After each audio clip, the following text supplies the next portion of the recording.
Assalamualaikum warahmatullahi wabarakatuh. Teman-teman, kali ini saya sudah bersama dengan Pak Ali Wafa selaku pimpinan redaksi Pondok Pesantren Sidogiri. Assalamualaikum Pak Ali. Ya, waalaikumsalam. Lujeng jenengan hari ini. Alhamdulillah, pangestu. Terima kasih sekali sudah menyempatkan hadir di Pondok Pesantren Mahika dikala kesibukan jenengan yang sangat padat sekali. Ya, alhamdulillah bisa kembali ke pesantren ini. Ya, cukup bersejarah sih pesantren ini bagi saya, terutama ketika Multaqo Media Pondok Jatim. Oh, berarti bukan pertama kali, Bukan. Saya kira first impression. Oh, sudah pernah ke Mahika dan tetap luar biasa sensasinya. Perasaan yang saya rasakan ketika datang ke pesantren ini. 11-12 atau 1 banding 10 dengan Sidogiri kira-kira? Lah, itu saya nggak bisa membandingkan pakai angka. Intinya tiap pesantren itu keren. Tiap pesantren bagus dengan kekhasan masing-masing dan dengan kelebihan masing-masing. Jadi pondok bukan untuk dibanding-bandingkan.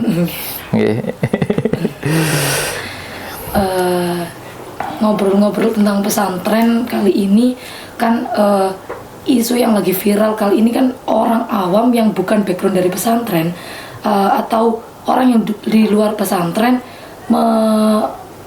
menganggap pesantren itu banyak bullying bahkan kekerasan. Nah, kita ini sebagai orang yang di dalam lingkup pondok pesantren atau sebagai seorang santri, niku bagaimana cara menanggapi hal tersebut? Nah, itu sebuah fenomena di tengah masyarakat. Bagaimanapun kita tidak bisa mengkondisikan semua pikiran masyarakat itu seperti yang kita inginkan. Jadi masalah penilaian terhadap pesantren itu sebenarnya adalah orang-orang pesantren yang paling tahu karena kita ada di dalamnya.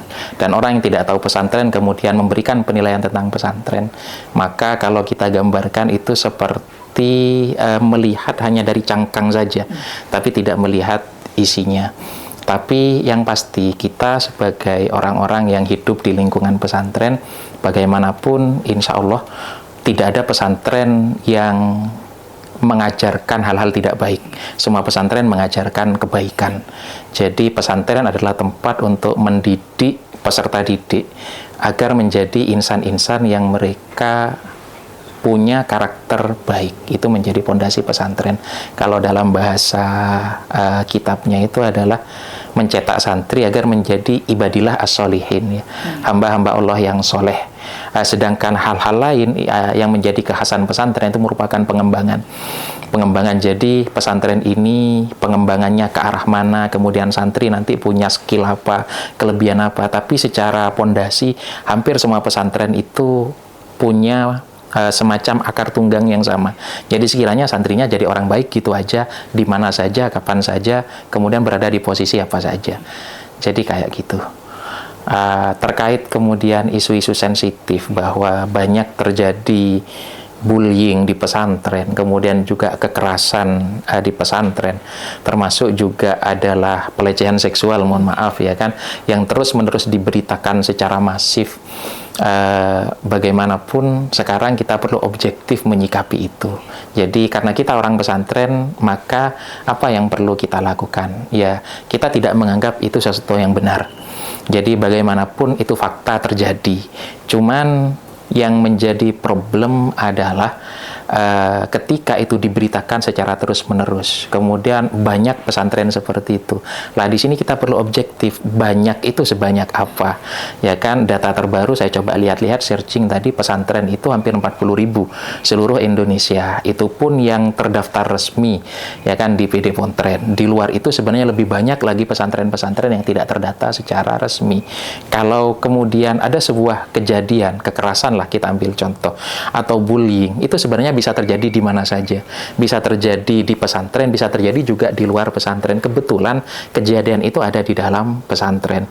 Dan karena kebetulan terjadi di dalam pesantren, akhirnya kemudian mungkin ada orang-orang yang tidak begitu simpati terhadap pesantren, sehingga ini terus kemudian diberitakan secara masif, diviralkan secara terus-menerus, sehingga terbentuk di dalam opini publik, jangan-jangan pesantren kebanyakan kayak gitu. Kita tidak bisa kemudian mengatur ini karena itu sudah fenomena, ya kan, dan itu sudah menjadi algoritma media. Apa yang panas, hangat, menarik, viral, dicari masyarakat, itu akan terus-menerus mereka beritakan. Padahal kalau kita ambil kalkulasi sederhana, dari 40.000 kemudian terjadi di bawah 10 pesantren, itu kan jumlah yang sangat kecil. Bukan menganggap wajar kejadiannya, tidak. Tapi kita melakukan paradigma, pandangan secara objektif seperti itu, bahwa kasus seperti itu bisa terjadi di mana saja, ya kan. Lah, tapi kita sebagai orang pesantren, ya bukan berarti membela diri, ya tetap pembelaan diri seperti tadi, tapi kita juga perlu berbenah bahwa hal itu memang terjadi di pesantren dan itu fakta dan tidak bisa kita nafikan, sehingga paling tidak itu menjadi pembelajaran bagi kita, terutama orang-orang yang ada di lingkungan pesantren, bagaimana sekiranya kejadian-kejadian seperti itu tidak terjadi lagi, tidak terulang lagi. Itu PR bagi pesantren. Jadi bagi pesantren itu adalah sebuah peristiwa untuk introspeksi diri, kemudian membuat semacam formulasi sehingga bisa mengantisipasi kejadian-kejadian seperti itu berulang. Tapi monggolah orang-orang di luar pesantren itu objektif melihat ini dan tidak menjadikan itu, kejadian itu untuk menjustis, jadi memberikan penilaian sehingga terbentuk opini negatif di tengah publik. Cara kita mengimbangi isu-isu tersebut untuk meminimalisir. Apa yang perlu kita lakukan lah? Saya kebetulan sekarang bersama teman-teman pesantren, itu ada komunitas yang namanya Media Pondok Pesantren Jawa Timur, disingkat MPJ atau Media Pondok Jatim. Paling tidak, apa yang bisa kita lakukan di sini, ternyata kita menyadari bahwa pesantren melek media itu penting. Ya, itu bisa menjadi semacam alat untuk memberikan informasi alternatif yang bisa mengimbangi opini yang sudah terbentuk di tengah masyarakat. Apakah kemudian dengan media tersebut kita harus menjawab tuduhan-tuduhan itu, kemudian memberikan pembelaan terhadap penilaian-penilaian itu? Ya, tidak harus seperti itu sih kemasan yang bisa kita tampilkan. Intinya yang penting sekarang semua pesantren itu sadar media itu penting, melek media itu penting. Masalah nanti kemudian strategi apa yang perlu dilakukan pesantren untuk menyediakan alternatif informasi tadi, itu tergantung kemudian pertama adalah SDM, kemudian juga background sekaligus basic pesantren masing-masing, ya kan. Jadi kita tidak harus kemudian menjawab semua tudingan itu, tapi kita bisa memberikan penyeimbang dengan cara apa? Tampilkan hal-hal baik di pesantren, tampilkan hal-hal yang bisa membentuk opini tandingan. Contoh seumpama di Mahika, seperti ini loh kondisi di Mahika, peraturan begitu ditegakkan, kemudian model-model takzir di Mahika, ya kan, dibungkus dengan cara sederhana. Oh, ternyata takzir di Mahika itu sedikit pun tidak ada unsur kekerasan, ya kan, semuanya sifatnya edukasi, baca buku lah, baca surat inilah, kemudian ngafalin ayat inilah. Itu hal-hal baik di pesantren yang tidak banyak orang tahu, sehingga ketika semua pesantren itu bergerak ke arah yang sama, menampilkan hal-hal baik di pesantren masing-masing, itu secara otomatis, meskipun kalau kita gambarin itu semacam buih-buih, itu nanti kumpul bisa jadi tsunami. Oh, ternyata pesantren ngajarin kebaikan semua. Oh, ini loh di Mahika keren kayak gini. Oh, di Sidogiri seperti ini. Oh, di Peloso seperti ini. Oh, di Lirboyo seperti ini. Jadi kayak gitu, ya kan. Jadi kembali karena background saya media, saya berbicara dari sudut pandang media. Alhamdulillah Mahika juga luar biasa keren medianya. Berarti konten-konten yang kita sajikan, pondok pesantren sajikan kepada orang awam, orang umum itu syiar nih, sebagai syiar. Oke, pasti itu adalah syiar ya. Jadi syiar dari pesantren masing-masing. Ini loh pesantren saya. Jadi semacam mercusuar ya kan. Pesantren itu perlu mercusuar sehingga orang jauh itu kelihatan. Oh, itu loh Mahika ada di situ. Jadi identitasnya Mahika itu kemudian kelihatan, dan tidak harus satu pesantren kemudian harus meniru pesantren ini, pesantren itu, tidak. Kembali lagi ke tadi, semua pesantren itu keren dengan kekhasan masing-masing. Makanya saya selalu bilang dan sering ketika kumpul-kumpul dan berada di forum yang berinteraksi dengan pemerintah, monggo kekhasan pesantren minta tolong dijaga. Jangan buat regulasi yang sekiranya nanti pesantren itu seragam. Jadi mengarah ke satu warna gitu. Jadi kalau ada 1000 pesantren berarti ada 1000 kekhasan di situ. Itulah pesantren ya kan, dengan segala kekhasannya. Berarti memiliki jati diri kan ya? Harus.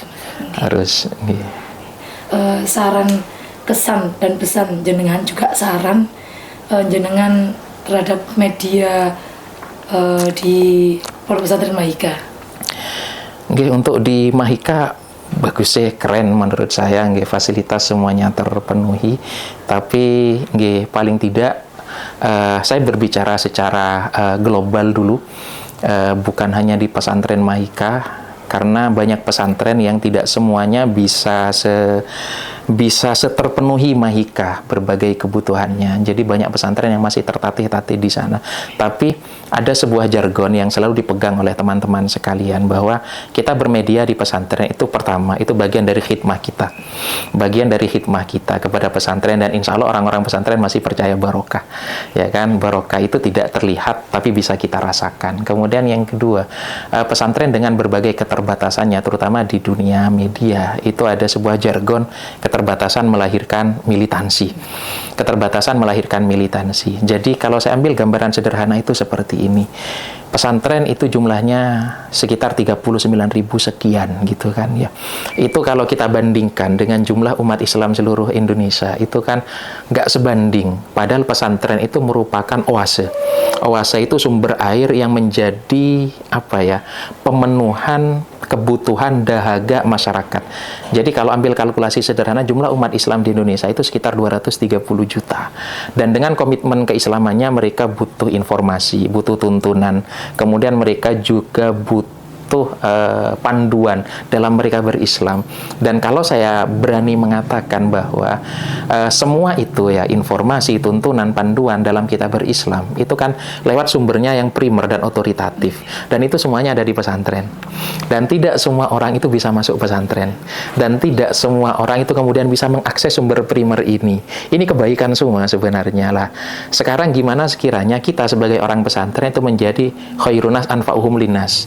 Jadi sekiranya kita menjadi orang bermanfaat, bahwa ada permata di dalam pesantren yang hanya kita yang menikmati gitu kan, sedangkan orang luar itu juga butuh. Ada sumber air yang begitu segar di pesantren dan kita menikmatinya, tapi tidak semua orang di luar itu bisa menikmati. Maka yang bisa kita lakukan apa? Lah, dengan pesantren melek media. Lah, media itu menjadi semacam penyalur ya kan. Jadi semacam pipa-pipa yang bisa kita salurkan kepada orang-orang yang membutuhkan. Sehingga ketika saya sowan kepada kiai-kiai sepuh, di antaranya Ki Zainuddin Jazuli itu, pengasuh Pondok Pesantren Peloso, Gus Din almarhum sebelum Yaida, beliau bilang bahwa sekarang ilmu yang ada di pesantren itu perlu kita kemas ulang, mengikuti tren. Sekiranya bisa diterima oleh masyarakat, maka nggak salah sekarang kemudian santri jadi TikToker, ya kan? Tapi TikToknya ya beda lah dengan yang bukan background pesantren, bukan cuman joget-joget gak jelas berada di depan kamera, tidak. Tapi hazanah pesantren yang isinya kebaikan, dawuh-dawuh kiai, ya kan, ilmu-ilmu syariat, akidah, akhlak, itu semuanya di pesantren. Gimana sekiranya sekarang kita transfer ke masyarakat, tapi dengan kemasan yang bisa mereka terima, ya kan? Jadi di sini kita belajar kitab fikih, contoh seumpama Ta'limul Muta'alim, ya kan? Ya di sini Ta'limul Muta'alim, tapi nanti tampilannya adalah TikTok. Gimana sekiranya TikTok tapi substansinya taklim, ya. Kemudian Instagram, substansinya Ta'limul Muta'alim tapi tampilannya Instagram. Dan banyak lagi yang lain ya. YouTuber, silahkan jadi YouTuber. Yang senang nulis silahkan terbitkan majalah, terbitin buku, bikin website dan lain sebagainya. Kemudian yang senang Facebookan ya silahkan kemudian Facebookan. Ya, jadi warnai semua itu. Tapi substansi pesantren itu perlu kita kemudian transferkan kepada mereka. Banyak orang butuh di luar sana. Ya. Jadi media itu penting sekali nih. Penting, bahkan kalau saya boleh membahasakan itu bukan sekedar fardu kifayah. Sekarang pesantren itu punya media itu sudah nyampe pada taraf fardu ain. Ya, fardu ain tiap pesantren. Kenapa? Karena tiap pesantren itu ada kebaikan di dalamnya, kekhasan di dalamnya, dan itu perlu dipublish. Jadi kalau kita fardu kifayah, udah yang penting udah terwakili oleh Mahika lah, ya kan? Saya nggak ikut-ikut, tidak. Kebaikan di Mahika beda, kebaikan di pesantren lain itu beda, kebaikan di yang lain itu juga beda. Dan itu perlu kemudian kita up. perlu kita publish, perlu masyarakat tahu itu, sehingga ketika semua yang dipublish oleh pesantren itu adalah kebaikan, ini menjadi opini penyeimbang. Sehingga ketika ada yang bilang pesantren kayak gini, pesantren kayak enggak, pesantren mana yang sampean maksud, ya kan? Seumpama ini loh pesantren Mahika seperti ini, loh pesantren Sidogiri seperti ini loh pesantren kemudian Peloso Lirboyo seperti ini, enggak seperti yang sampean tuduhkan. Toh seumpama ada kejadian di satu pesantren, ini tidak bisa digunakan untuk melakukan generalisir istilahnya. Kita kan sering terjebak di generalisasi. Jadi terjadi kepada satu sampel tapi digunakan untuk menilai secara keseluruhan. Itu yang nggak benar sebenarnya. Kita mengajak orang untuk cerdas, objektif menilai. Kata-kata hari ini untuk pemirsa Mahika Sidoarjo dan untuk masyarakat umumnya. Apa ya kata-kata hari ini ya, yang paling viral sekarang menyala Mahikaku ya kan. Menyala Mahikaku ya kan, menyala. Tapi apalah, jadi gini, kalau untuk teman-teman pesantren terutama di Mahika ya wis, selama berada di pesantren ya kan, kita berada di lingkungan yang baik, dan semua yang kita dapatkan di lingkungan pesantren adalah asupan, nutrisi, dan juga gizi yang menjadi bagian. Jadi segala unsurnya menjadi satu kesatuan yang akan membentuk karakter kita, yang akan membentuk kepribadian kita, yang akan membentuk nanti kita seperti apa. Jadi teman-teman yang masih ada di pesantren, jadi maksimalkan segala potensi yang ada ya kan. Kemudian jangan buang waktu, kemudian juga segala hal yang bermanfaat kita lakukan. Jadi itu. Kemudian jangan terlalu berpikir jauh-jauh lah ya kan. Apa yang ada di depan kita itu yang kita maksimalkan. Apa yang bisa kita lakukan dengan usaha yang terbaik semaksimal mungkin. Nanti insya Allah ketika kita pulang, bahwa setiap apapun yang kita lakukan di pesantren itu menjadi proyeksi ketika kita nanti kita berada di lingkungan real di tengah masyarakat atau mungkin di tengah keluarga kita. Jadi kalau kita ambil gambaran sederhana bahwa kita di pesantren itu punya amanat. Ketika di pesantren kita sudah tidak bisa jaga amanat, maka ini akan menjadi gambaran kita ketika nanti kita berada di tengah masyarakat. Ketika kita sudah tidak bisa bertanggung jawab ketika berada di pesantren, ini akan menjadi gambaran kita ketika nanti kita di tengah masyarakat. Ketika kita sudah tidak bisa jujur ketika berada di pesantren, maka ini kan lingkungan kecil. Sebelum kita terjun di lingkungan besar, maka jadilah orang baik di lingkungan kecil ini, dan itu akan menjadi gambaran kita ketika nanti kita berada di lingkungan yang besar. Jadi seperti itu. Kalau untuk medianya Mahika keren menurut saya, tapi jangan berpuas diri ya kan. Berpuas diri, jadi terus kalau urusan standar ideal, jangan melihat kayak yang ada di bawah. Wah, saya lebih keren dari pesantren ini, saya lebih keren dari pesantren ini. Yang lebih keren dari Mahika itu banyak. Dan coba mana yang lebih keren dari Mahika, dan jadikan itu sebagai standar ideal kemudian untuk memacu lebih semangat lagi. Wah, ini keren nih, masa Mahika nggak bisa seperti itu. Begitupun pesantren-pesantren yang lain juga sama. Jadi tidak mudah berpuas diri dengan pencapaian yang ada, tapi ketika kita sudah mencapai satu level tertentu, maka ambil level berikutnya yang lebih tinggi lagi dan kita jadikan sebagai patokan yang ingin kita capai. Jadi seperti itu, tetap semangat pokoknya lah teman-teman di Mahika dan semua pesantren yang lain. Jadi saya juga sekaligus ngajak hasil dari kita multaqo ketika di Pacitan kemarin, bahwa pesantren itu keren ya. Ayo mondok itu keren, gak mondok kalau kata kemarin kesepakatan kita ya, gak mondok gak bahaya tah katanya ya kan. Ayo mondok itu keren, gak mondok gak bahaya tah. Luar biasa nggih. Matur nuwun sangat. Nggih, sama-sama. Terima kasih, sama-sama. Nggih, saya juga. Ngeten iki ala kadarnya. Oh, enggak. Luar biasa, Mahika keren. Kami nggih masih belajar. Iya, sama. Kita juga semuanya masih belajar, semuanya berproses. Ya. Matur nuwun sangat. Ya, sama-sama. Waktunya kami tutup. Assalamualaikum warahmatullahi wabarakatuh. Iya, waalaikumsalam warahmatullahi wabarakatuh.